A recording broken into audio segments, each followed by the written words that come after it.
Hello hello, आवाज आ रही है मेरी? तो भैया स्वागत है आप सभी का आपके अपने यूट्यूब चैनल पे। आ गए सभी लोग। एक बार सभी लोगों को आने दीजिए, फिर उसके बाद हम क्लास को शुरू करते हैं। ठीक है। तो आज के क्लास में हम टाइप्स ऑफ मैट्रिक्स क्या होती है वो पढ़ेंगे। टाइप्स ऑफ मैट्राइसेस क्या होते हैं उसके बारे में हम जानकारी लेंगे इस क्लास में। क्लियर? अरे हाँ या ना? इसके पहले तो हमने जो भी बेसिक है मैट्रिक्स क्या होती है वो समझे थे अच्छे से। क्लियर? मैट्रिक्स के बारे में हमने आपको सब कुछ बता दिया था, डेफिनेशन क्या होती है, क्या क्या होता है, सब कुछ जानकारी है भाई। जो फर्स्ट नंबर की क्लास है, ये आपकी सेकंड नंबर की क्लास है। क्लियर? जो भी बच्चे फर्स्ट नंबर की क्लास नहीं देखे हैं उनको सबसे पहले वो क्लास देखना है, उसी के बाद ये क्लास देखनी है। क्लियर? उसमें अच्छे खासे हमने एक दो क्वेश्चंस भी आपको करवाए हैं और यहाँ पर भी आपको अच्छे से हम आपको पढ़ाएंगे। क्लियर? कुछ क्वेश्चंस करेंगे, कुछ थ्योरी करेंगे। जो भी टाइप्स है मैट्रिक्स के वो बहुत इंपॉर्टेंट होते हैं, कभी कभी इनके ऊपर स्टेटमेंट बेस्ड क्वेश्चंस भी आपको पूछते हैं, तो आपके कॉन्सेप्ट क्लियर रहना बहुत ही जरूरी होती है। क्लियर? तो चलिए देखते हैं भाई, शुरू करते हैं। आगे सभी लोग तो देखो, टाइप्स ऑफ मैट्रिसेस में सबसे पहले आता है आपका रो मैट्रिक्स। क्या होती है मेरे भाई? तो मेरे बहनों और मेरे भाइयों देखो, रो मैट्रिक्स का मीनिंग क्या होता है। हमें क्या चाहिए? सबसे पहले एक रो चाहिए। कॉलम कितने भी हो हमें कोई लेन देन नहीं है। सबसे पहला हमारा मेन एम रहता है कि हमारे पास एक रो हो, सिर्फ एक ही रो होना चाहिए, और एक ही रो हो तो हम उसे रो मैट्रिक्स कहते हैं। समझ में आया? रो मैट्रिक्स किसे कहते हैं? जिस मैट्रिक्स में सिर्फ एक ही रो हो उसे हम रो मैट्रिक्स कहते हैं। और कॉलम मैट्रिक्स जिस कॉलम में एक ही कॉलम हो, रो कितने भी हो हमें उनसे कुछ लेन देन नहीं है, लेकिन कॉलम एक होना चाहिए, उसे हम कॉलम मैट्रिक्स कहेंगे। और रो मैट्रिक्स में एक रो रहे, कॉलम कितने भी रहे, हमें उनसे कुछ भी लेन देन नहीं होता, सिर्फ हमारे पास एक रो होना चाहिए, उसे हम रो मैट्रिक्स कहते। It is clear? भाई समझ में आया सब कुछ? सब कुछ क्लियर है? सही है? अरे हाँ या ना भाई? नहीं समझा? और एक बार बता दूं? अरे मेरे लाला, क्या करे यार तेरा? अरे मेरे भाई समझ ले, रो मैट्रिक्स का मीनिंग क्या होता है। रो मैट्रिक्स के अंदर एक ही रो हो, सिर्फ एक रो हो। भाई कॉलम तो कितने भी बन सकते हैं ना, हमें उनसे कुछ लेन देन नहीं है। एक रो होना चाहिए सिर्फ, उसे हम रो मैट्रिक्स कहेंगे। एक कॉलम रहेगा, बाकी कितने भी रो रहे हमें उससे कुछ लेन देन नहीं है। एक कॉलम होगा तो कॉलम मैट्रिक्स होगा। एग्जाम्पल बता दो तेरे को। ओके देख, एग्जाम्पल देख भाई कॉलम मैट्रिक्स का, ये जो सॉरी रो मैट्रिक्स का, ये जो रो मैट्रिक्स है इसका एग्जाम्पल देख। A equal to the 1 2 3 4 5। इसके पास एक रो है और कॉलम कितने? C1 C2 C3 C4। हमें कॉलम से कुछ लेन देन तो नहीं है मेरे भाई, हमें कम से कम एक रो होना चाहिए, उसी रो मैट्रिक्स कहेंगे। उसके बाद आता है आपका कॉलम मैट्रिक्स। किसे कहेंगे? कॉलम मैट्रिक्स मतलब सबसे पहले एक वन कॉलम होना चाहिए। देखो ये भाई, ये एक ही कॉलम है, रो कितने भी हो हमें उनसे कुछ लेन देन है क्या? नहीं है, हमें कॉलम सिर्फ एक होना चाहिए। It is clear? समझ में आया? चलो आगे बढ़ते हैं भाई। बढ़िया, थ्योरी अच्छे से लिख लेना। अरे एक बच्चा बोल रहा है मेरे भाई m इंटू 1 क्या होता है? अरे भाई पहली क्लास देख क्या, मैंने क्या बोला तेरे को कि एक ही कॉलम होना चाहिए। देख कोई भी मैट्रिक्स है तेरे पास, एक मैट्रिक्स है A इक्वल टू 1 2 3 4। इस मैट्रिक्स में कितने रो है? 2। कॉलम कितने हैं? 1 2। तो ये मैट्रिक्स का फॉर्म क्या बन गया? 2/2 का। 2/2 का ये मैट्रिक्स बन गया। It is clear? और नंबर ऑफ एलिमेंट कितने? 4। बढ़िया, तो इसका ऑर्डर क्या बन गया? तो ये जो है ये फर्स्ट वाला, ये आपके नंबर ऑफ रो होते हैं। और जो सेकंड वाला होता है इसे आप नंबर ऑफ कॉलम कहते हो। तो मेरे भाई कॉलम की डेफिनेशन क्या कहती है कि हमें सिर्फ एक ही कॉलम होना चाहिए। तो भाई रो कितने भी हो चलेंगे, लेकिन कम से कम हमें एक ही तो कॉलम होना चाहिए। तो यही तो है मेरे भाई यहां पर डेफिनेशन में लिखा।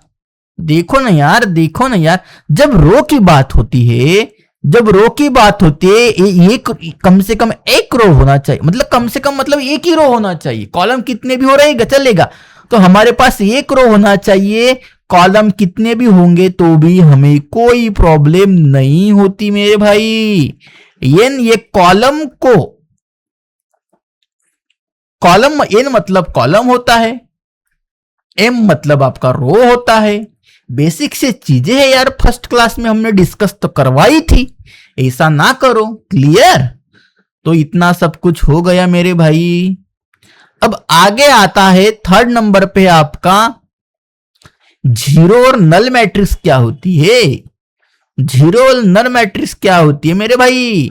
जो एलिमेंट्स होते हैं मैट्रिक्स के अंदर वो सभी के सभी जीरो हो जाए तो हम उसे जीरो मैट्रिक्स कहते हैं लाला। अरे भाई जितने भी एलिमेंट्स होते हैं मैट्रिक्स के अंदर, अगर मैट्रिक्स के अंदर के सभी एलिमेंट्स जीरो हो जाए तो हम उसे जीरो मैट्रिक्स कहते हैं। क्या कहते हैं मेरे भाई? Zero matrix. मतलब कोई भी हमने एक मैट्रिक्स ले ली ए करके, और इसके अंदर हमें एलिमेंट्स अगर मैं लेता हूं zero zero zero zero zero zero zero, तो हम उसे जीरो मैट्रिक्स कहते हैं। क्लियर? चलो आगे बढ़ते हैं मेरे भाई, आगे भी बहुत कुछ है आपको सीखने के लिए।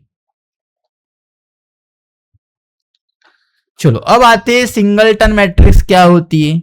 सिंगलटन मैट्रिक्स क्या होगी? उस जिसके पास एक ही एलिमेंट्स होगा, इट ओनली वन एलिमेंट, हम उसे सिंगलटन मैट्रिक्स कहेंगे। देखो भाई एग्जांपल्स भी दिए हैं यहां पर, ये एग्जांपल्स भी दिए हैं। कोई भी मैट्रिक्स है ये और उसके पास सिर्फ एक ही एलिमेंट है, उसे हम सिंगलटन मैट्रिक्स कहेंगे। अरे भाई समझ में आया? जिस मैट्रिक्स के अंदर सिर्फ एक ही मेंबर हो उसे हम सिंगलटन मैट्रिक्स कहेंगे। अब हॉरिजॉन्टल मैट्रिक्स क्या होता है? हॉरिजॉन्टल मैट्रिक्स क्या होता है मेरे भाई? जिसके पास ए वाली कंडीशन सेटिस्फाइड हो। इसका मतलब ऐसी मैट्रिक्स जिसमें रो से ज्यादा कॉलम हो, जिस मैट्रिक्स के अंदर रो से ज्यादा कॉलम हो उसे हम हॉरिजॉन्टल मैट्रिक्स कहते हैं। तो अगर मैं n बड़ा होना चाहिए m से, तो n की वैल्यू मैं लेता हूं 3 और 2 m की वैल्यू लेता हूं मैं 2, मतलब a मैट्रिक्स आपकी बनेगी 2/3 की। नहीं समझ में आया? मतलब इसके अंदर आपके 2 रो होंगे और 3 कॉलम होंगे, तो उसे हम हॉरिजॉन्टल मैट्रिक्स कहेंगे। देखो एग्जांपल है आपके पास, एक दो रो है और 1 2 3 4 4 कॉलम है। मतलब हॉरिजॉन्टल मैट्रिक्स के अंदर कॉलम ज्यादा रहते हैं और आपके रो कम रहते हैं as compare to as compare to row. समझ में आया? अब वर्टिकल मैट्रिक्स क्या होता है? वर्टिकल मैट्रिक्स के अंदर आपके जितने भी रो होंगे वो ज्यादा होंगे। देखो 1 2 3 4, तो आपके R5 हो गए, मतलब 5 रो है आपके पास और 2 ही कॉलम है। तो इसका मतलब हो गया, और हम जो रो होता है उसे हम m से डिनोट करते हैं और जो कॉलम होता है उसे n से डिनोट करते हैं। ठीक है? तो जो m की वैल्यू रहेगी वो n से क्या होनी चाहिए? बड़ी होनी चाहिए मेरे भाई। समझ में आया? बेसिक सी चीजें है, बुक्स के अंदर अच्छे से लिखो, आपको आसानी से समझ में आ जाएगा। ठीक है? उसके बाद आता है स्क्वायर मैट्रिक्स क्या होती है। स्क्वायर मैट्रिक्स के अंदर क्या होता है? जितने नंबर आपके कॉलम्स होंगे उतने ही आपके पास अगर रो है, मतलब रो और कॉलम बराबर हो जाए, ऐसी मैट्रिक्स जिसके अंदर रो और कॉलम क्या हो जाए? इक्वल हो जाए, ऐसे मैट्रिक्स को हम स्क्वायर मैट्रिक्स कहते हैं। समझ में आया? जिसके अंदर रो और कॉलम क्या हो जाए, मतलब जो m होता है, m इज रो और n, मतलब m और n क्या हो जाए? बड़ी बराबर हो जाए, उसे हम कहते हैं स्क्वायर मैट्रिक्स।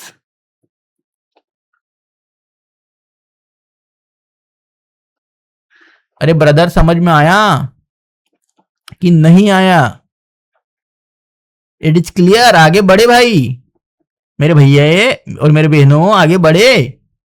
कोई प्रॉब्लम होगा तो आप मुझे मैसेज कर सकते हो, ठीक है।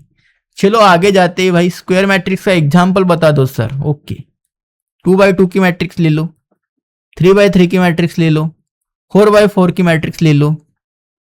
2 3 4 2 एक एग्जांपल हो गया। नहीं दिख रहा है? ओके यार, ऊपर कर लो। ओके मेरे भाई, मेरे लाला, तेरे लिए कर लूंगा यार कुछ भी। 3 6 4 4 6 2 9 9 1। 3x3 की मैट्रिक्स से कॉलम और रो क्या है? सेम है, तो उसे हम स्क्वायर मैट्रिक्स कहते हैं। It is clear? समझ में आया कि नहीं समझ में आया है? डबल बताओ और एक बार बताओ? नहीं, कोई जरूरत नहीं। सब मैट्रिक्स और ट्रेस का कॉन्सेप्ट कहां से आ गया भाई बीच में? कहीं गड़बड़ तो नहीं हो गई? एक मिनट मेरे को देखने दो यार। अरे यार बता देता हूँ ना मैं, आगे वाले टॉपिक्स आपको अच्छे से लिख लेना, फिर मैं आपको डाल दूंगा आपकी इसके ऊपर, ग्रुप के ऊपर। An elements of matrix is said to be diagonal if a i j, if a equal to j, then elements row suffix is equal to the column suffix diagonal a1 a2 a3। अब diagonal elements होते क्या है? सबसे पहले देखो example से देखो, example देखो जैसा कि ए, कोई भी मैट्रिक्स है,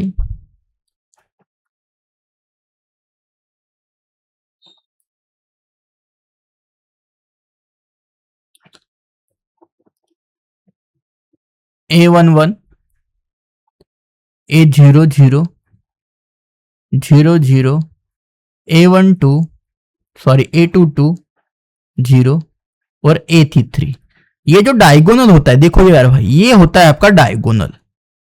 समझ में आया कि नहीं समझ में आया? ये होता है आपका डायगोनल।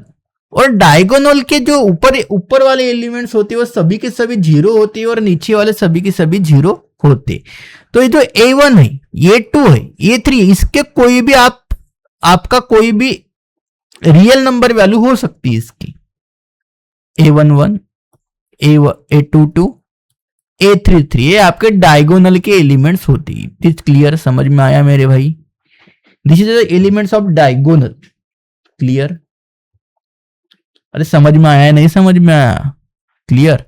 जैसा कि ये 2x2 का मैट्रिक्स ले लो, तो यहां पर A11 A1 A12 A21 A22, तो इसके अंदर डायगोनल क्या होगा? ये होता है डायगोनल ऑफ मैट्रिक्स या डायगोनल ऑफ एलिमेंट्स। क्लियर? अरे भाई इतना क्लियर है? बाकी के एलिमेंट्स क्या हो जाएंगे? जीरो हो जाएंगे। सही में? हाँ भाई सही में। उसके बाद स्केलर वगैरह का जो भी टॉपिक है वो देखेंगे। चलो आगे बढ़ो। ये तो है ही नहीं, ये भी नहीं है। ये सब मैट्रिक्स, कंपेरेबल मैट्रिक्स, ये कहां से आ गया पता नहीं मेरे को। उसके बाद आपका अपर ट्रायंगुलर मैट्रिक्स क्या होता है? अपर ट्रायंगुलर,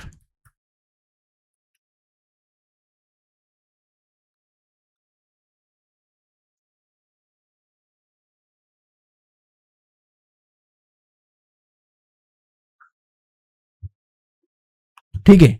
अपर ट्रायंगुलर मतलब क्या होता है मेरे भाई? कोई भी मैट्रिक्स हो, उसके डायगोनल के जितने भी नीचे वाले एलिमेंट्स होंगे वो जीरो होंगे, और ऊपर वाले क्या होंगे? हो जाएंगे, कुछ ना कुछ उनकी वैल्यू रहेगी। It is clear? Upper triangular का मीनिंग ये होता है कि डायगोनल के जितने भी नीचे वाले एलिमेंट्स होंगे वो सभी के सभी जीरो हो जाएंगे। जैसे कि एग्जांपल के तौर देखो,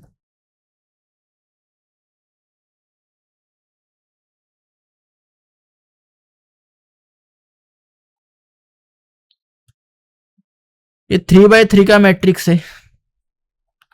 1 2 4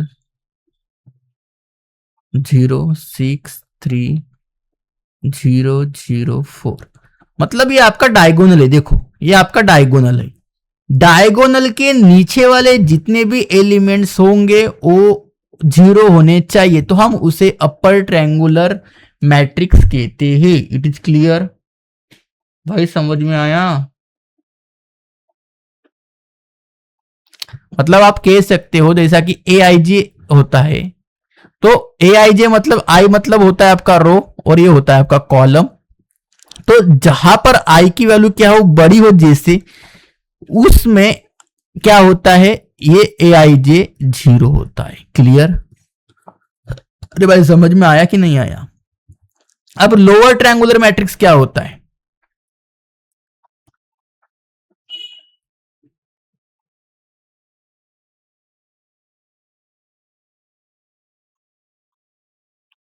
तो लोअर ट्रायंगुलर मैट्रिक्स मतलब क्या होता है मेरे भाइयों? देखो, कोई भी ए है, ए मैट्रिक्स है एक आपकी, उसके डायगोनल के जो ऊपर वाले एलिमेंट्स हो जाएंगे वो 0 हो जाएंगे। मतलब 1 0 0, 2 4 0, 3 4 5। मतलब देखो ये डायगोनल है आपका, और डायगोनल के जितने भी ऊपर वाले एलिमेंट्स है वो अगर 0 हो जाते हैं, मतलब जो आई इज लेस देन जे, मतलब जे की वैल्यू क्या है जिसमें बड़ी है, वो वहां पर ए आई जी की वैल्यू क्या हो जाएगी, 0 हो जाएगी। तो ये upper triangular matrix, sorry lower triangular matrix होता है। लोअर ट्रायंगुलर के अंदर क्या होता है, जितने भी डायगोनल के ऊपर वाले एलिमेंट्स है वो क्या होने चाहिए, 0 होने चाहिए, तो वो लोअर ट्रायंगुलर मैट्रिक्स हो जाती है। क्लियर? अरे भाई इतना समझ में आया कि नहीं आया? समझ में आया? क्लियर? डायगोनल मैट्रिक्स मैंने इसी के पहले बता दिया था, डायगोनल एलिमेंट्स भी बता दिया था। अब आते हैं स्केलर मैट्रिक्स की तरफ, कि आपका स्केलर मैट्रिक्स क्या होता है।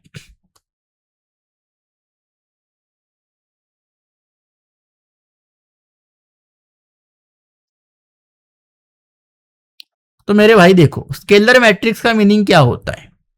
अरे यार हाँ भाई, पीपीटी के पेजेस में भेज दूंगा यार, आप टेंशन ना लो, मेरे को मैसेज कर देना बस। थोड़े से इधर उधर कटकुट हो गए होंगे बनाते वक्त, देख लेंगे अगली क्लास में, और मैं आपको रिवाइज भी करवा के दे दूंगा, टेंशन ना लो। स्केलर मैट्रिक्स मतलब क्या? देखो आपको तो डायगोनल मैट्रिक्स तो पता है क्या हो रहा है। डायगोनल मैट्रिक्स क्या होती है पता है आपको? अभी मैंने बता दिया था डायगोनल मैट्रिक्स।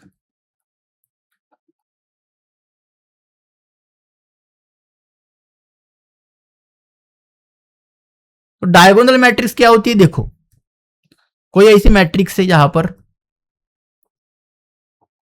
जो डायगोनल के सिवाय, मतलब कि देखो A1 0 0 0 3 0 0 0 4, मतलब जो डायगोनल में सिर्फ क्या रहेंगे, एलिमेंट्स रहेंगे, बाकी डायगोनल को छोड़ के जितने भी एलिमेंट्स होते वो 0 हो जाते। It is clear? समझ में आया? डायगोनल एलिमेंट्स मतलब क्या होते हैं?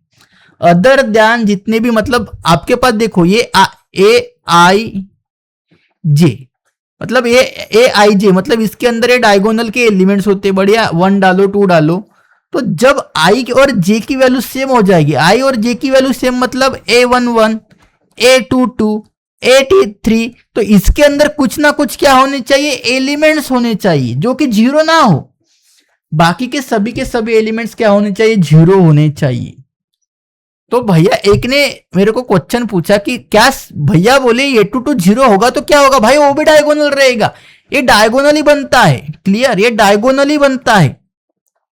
फिर अरे यार, अरे यार मेरे भाइयों, ये भी तो होता है ना, ये नल मैट्रिक्स है, तभी भी ये डायगोनल मैट्रिक्स है।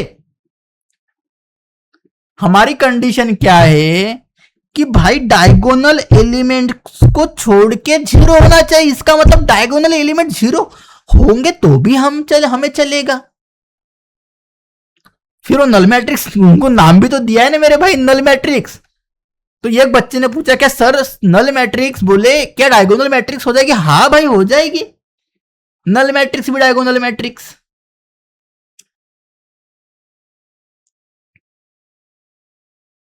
अरे भैया हो जाएगी ना यार, कि नहीं होगी? बता दो मेरे को, हो जाएगी ना? हाँ, फिर आता है स्केलर मैट्रिक्स का कॉन्सेप्ट। स्केलर मैट्रिक्स के अंदर क्या होता है, एक मिनट,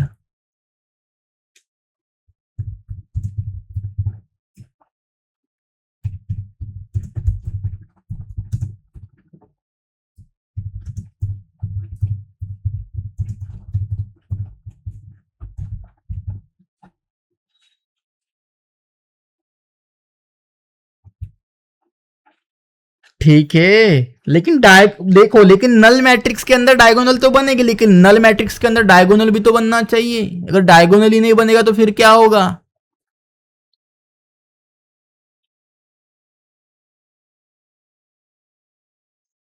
समझ में आया?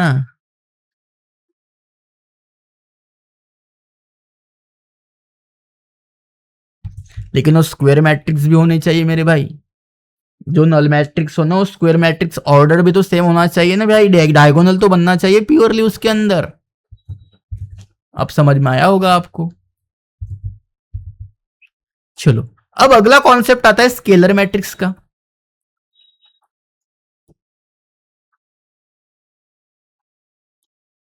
अब ये क्या होता है भाई? ये भी सही है, सही है।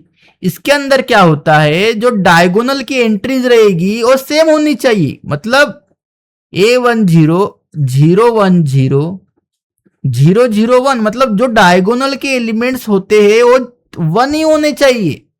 1 मतलब, सॉरी यार, वो सेम होने चाहिए। मतलब जो आपका A11 होगा, A22 होगा, A33 होगा, ये आपके सेम होने चाहिए भाई, तभी वो स्केलर मैट्रिक्स बनेगी।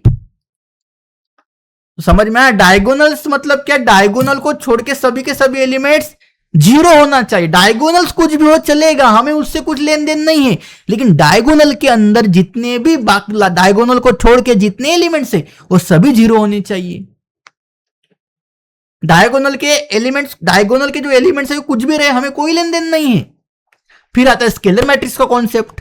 स्केलर मैट्रिक्स के अंदर क्या होता है, जो डायगोनल में जो एलिमेंट्स होंगे वो एक जैसे होने चाहिए। मतलब अगर A11 की वैल्यू 1 है तो फिर A22 A33 की भी वैल्यू 1 ही होनी चाहिए, तो उसे हम स्केलर मैट्रिक्स कहते हैं।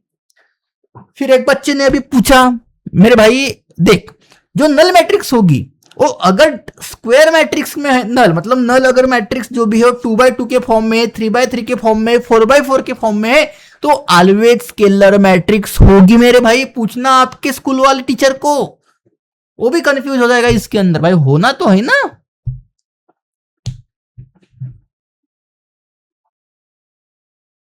समझ में आया स्केलर मैट्रिक्स का भी कॉन्सेप्ट? अब यूनिट मैट्रिक्स किसे कहेंगे भाई? यूनिट मैट्रिक्स का कॉन्सेप्ट है, यूनिट मैट्रिक्स किसे कहेंगे? यूनिट किसे कहेंगे भाई? जिसके डायगोनल में सिर्फ 1 आता हो उसे हम यूनिट मैट्रिक्स कहते हैं। अगला टॉपिक है आपका यूनिट मैट्रिक्स का।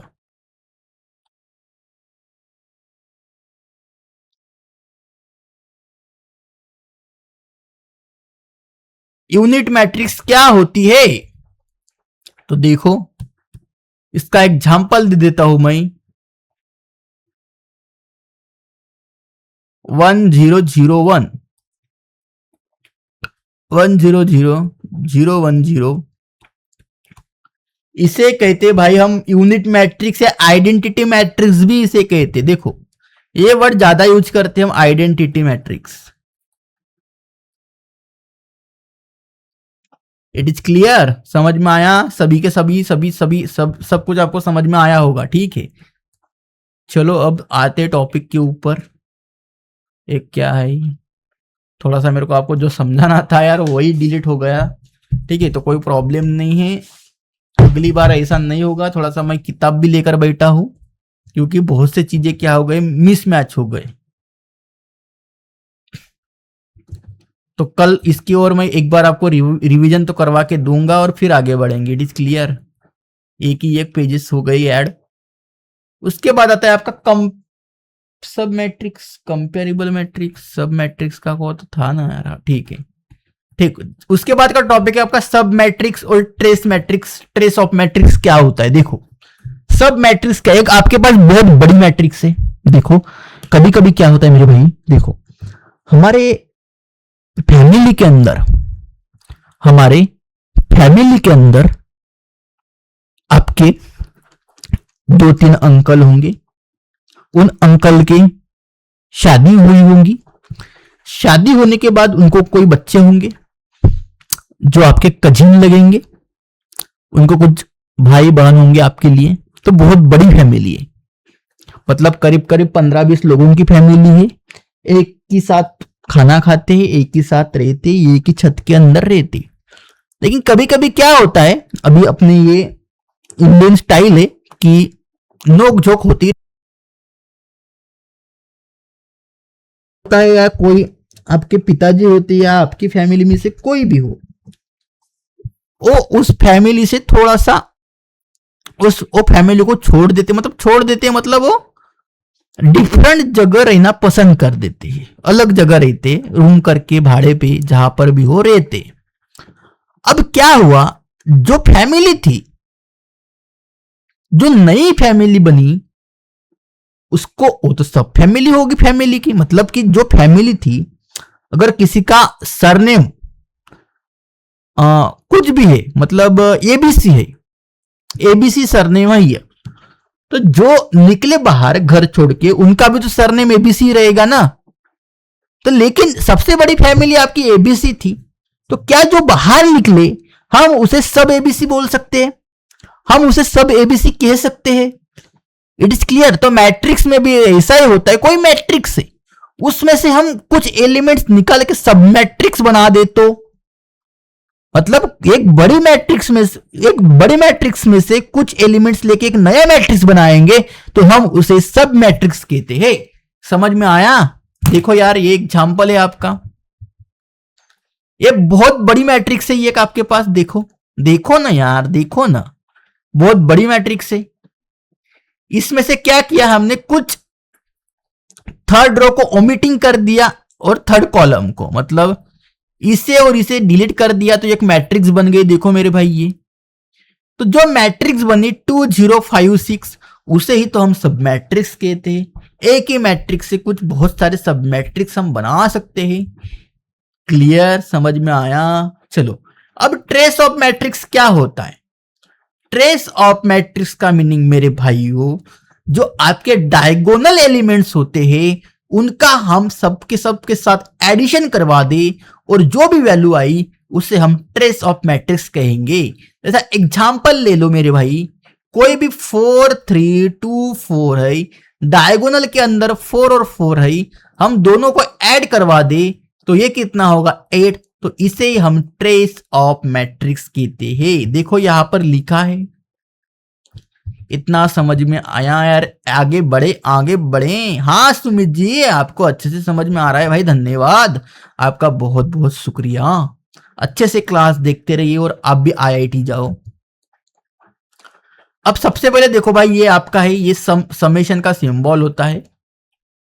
जितने भी ए आई आई का मतलब होता है मेरे भाई, आई इक्वल टू जे का मीनिंग होता है, मतलब जो भी A11 टाइप के, A22 टाइप के जितने भी एलिमेंट्स होते हैं डायगोनल के अंदर, सभी का सब सम कर दो, तो वही ट्रेस आपका कहलाता है। क्लियर?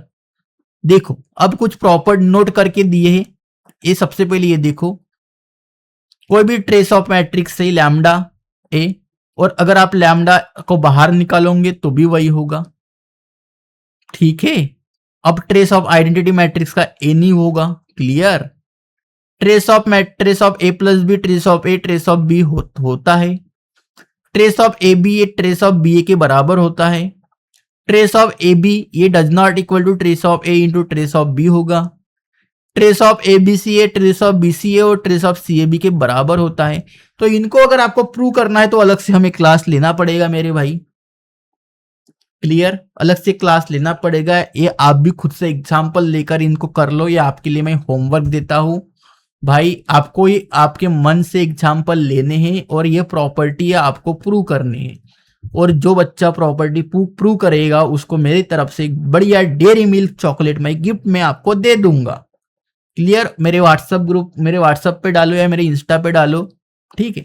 कल हम इसको डिस्कस करवाएंगे। ठीक है? कोई प्रॉब्लम वाली बात तो नहीं है। It is clear? या करवा के दू? हाँ भाई सुमित भाई, करवा के दू मैं? चलो भाई, अभी बोल रहा है तो करवा के देते हैं भाई। सबसे पहली प्रॉपर्टी है ये आपकी, देखो ना, देखो ना, trace of lambda A equal to lambda trace of A. भाई फुकट में इतना ही मिलता है ना मेरे भाई, पैसा तो नहीं दे रहे हो मेरे आप मेरे को।